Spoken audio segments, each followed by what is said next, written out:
will talk about tools that will, of course, give you maybe. And the point is that our tools indeed is free for any open source project. Our tools are not under an open source license. They are not available, including their source code, of course, but they are free for open source project. They are, of course, provided to OW2 consortium for free, and that's why I will present you some of the features and some of the initiative we have regarding those tools within OW2. Indeed, I will not only talk about our tools, but I will also talk about Fossology, which is one of the well-known tools regarding license management and license discovery. And indeed, we are really working very closely with people from HP and from the Fossology team about integration between our two scanners and our tool, and I will also say some maybe new information about this because we're moving forward very quickly now toward a better integration. So since I will try to spend as much time as possible doing a demo, which is usually much interesting for people attending a session, expecting it will work, of course. So we'll only have 4 slides describing the context. So as I said, we are involved in a program within OW2 consortium about quality and some quality issue for project within a consortium like the OW2 consortium, because as you know, you can have different projects with different maturity. I mean, a very young project, of course, will not care about the same thing, and another one which is maybe started many years ago. You have project like Talent, for instance, within OW2, and you have maybe another project which just started 2 weeks ago. So of course, the issue and the concern about quality are definitely not the same. And for people within OW2, it was quite obvious that for what they call mature project, they have to get much more concerned about quality and also about legal quality. So my first point is indeed to maybe ask a very simple question. When can you talk about legal quality issue? So the first situation where you can talk about legal quality issue is when in case of litigation through the software supplier chain, you may have some lack of contradictory evidences. So that's something we discussed yesterday during the panel, which is, okay, so just you are integrating a component into your software, or you're using a services or a device integrating some software, and you may have at a point some issue regarding one component under a given license. It can be regarding the license, it can be also regarding some security issue, but the point is, who provide to you or to one of your supplier this component, which is maybe including another secondary dependency, another component, which is at the origin of the problem. Of course, it's a point in terms of license compliance, but it's also a point in terms of liability, because even if the people who develop the software won't come to you and ask you to pay some or ask you to remove the component. The first point, if you have some liability, you have to know who is responsible for this component if you have an issue with it.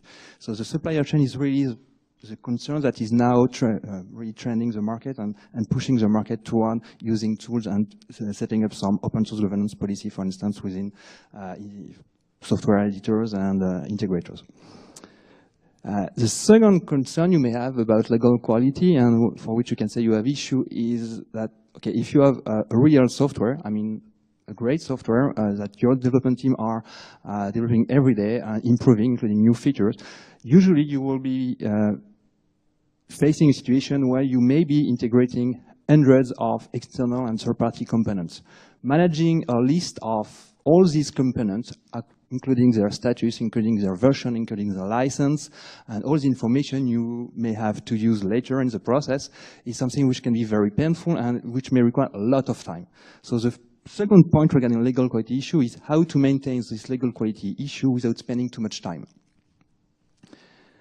And maybe the last, but of course as usual, maybe not the least, basically if you don't have something like an a license or a compliance policy regarding your third-party software and your third-party component, it basically means that you will not get full benefits of open source and proprietary reusable component.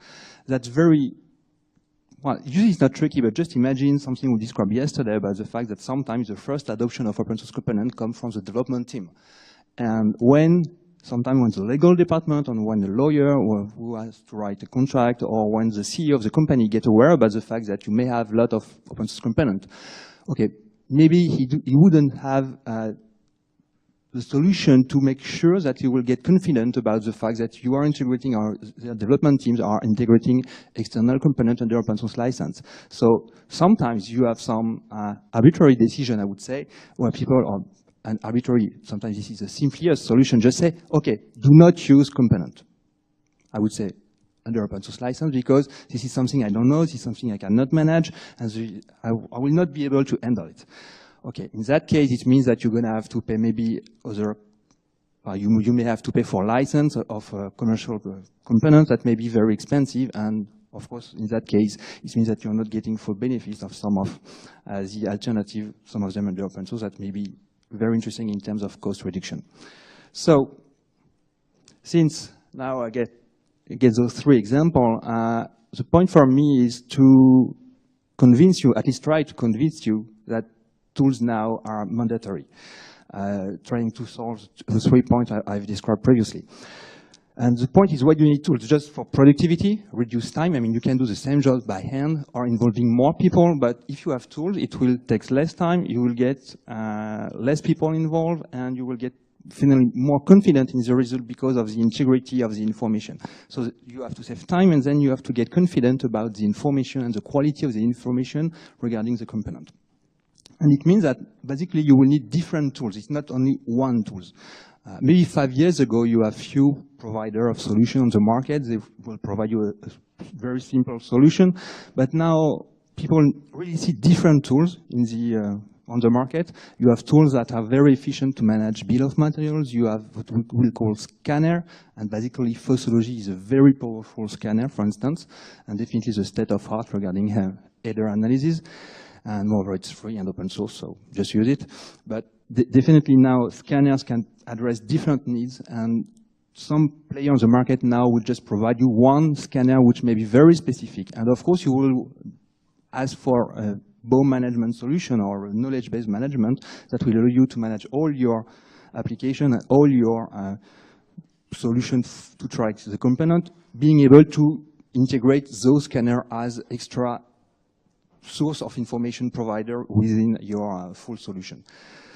So I will just give an example. And okay, if you don't want to use them because you're still not convinced about using tools, again, I will just give you 3 arguments about why you definitely have to use them. The first one is, as I said, I mentioned Fossology. Some of them are free. So Fossology is free.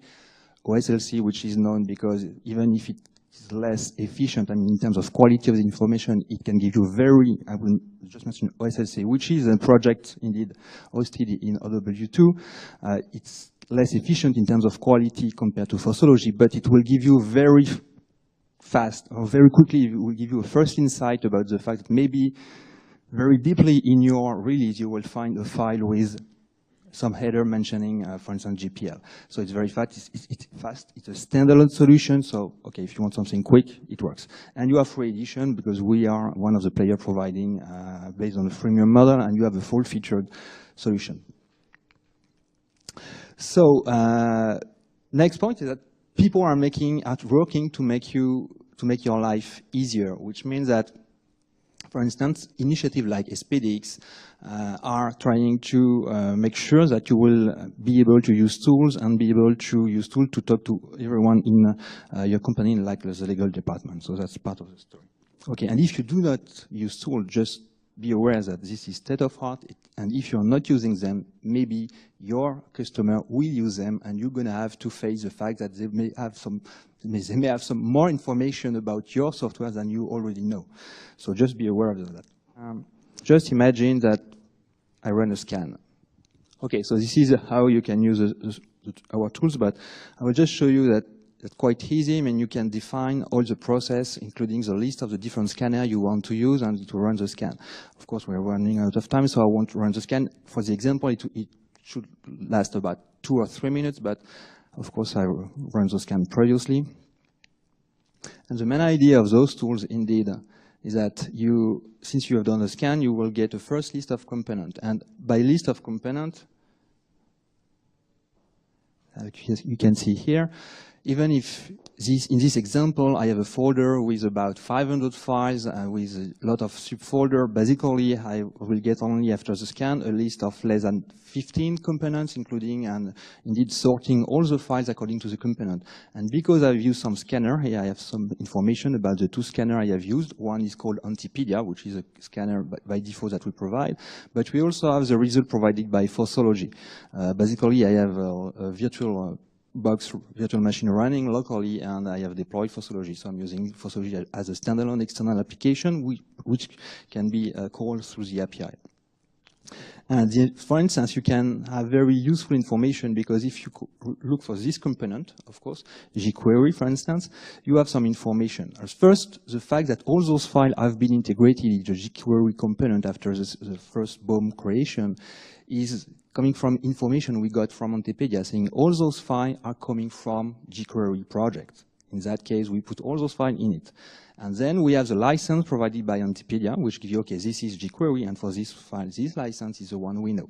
And then you have other information from Fossology. And you can see that for this one, you have a lot of files with no information available about the license. But you have other for which you have maybe a more accurate license, because Antipedia for this one tell you this is MIT. And for this one, Fossology tell you, okay, this is not only MIT, this is dual licensing, because I guess some of you already know that jQuery initially was providing this dual license model based on MIT and GPL. Now they switch integrally or only to MIT, but this version is an old version, and okay, you have the information that if you want to switch to GPL with this one, you can. And we have now two focuses. The first one is, okay, I've done this scan, I've done a very short qualification. Okay, maybe this one is qualified, maybe the other one is not. If this bill of material is considered to be qualified, I just have to publish it to what I call the catalog. And since all the information regarding a bill of material and or maybe some of the components have been pushed to the catalog, each time you will rerun a scan for the same version or an updated version of your software, every qualified information at the file or at the snippet level will be reused. Which means that if I take the next version for this example, of course I've run the scan previously, you will see, for instance, like for this list of components, that most of them, of course, are built assuming information provided by the catalog, like you can see here, but some of them which indeed were unknown in the catalog and indeed are provided according to the information that was found in Antipedia. So that's very fast. And indeed, of course, you can implement this process basically on a standalone desktop if you want to manage it locally, but you can also integrate it with Jenkins. So here you have, this is an online demo available, by the way. So for this one, here I have a Jenkins implementation for a project which is SourceSquare, which is an open source project we have deployed about 2 years ago. And now you have this example. And that's quite easy because now it's still sunny, so it works.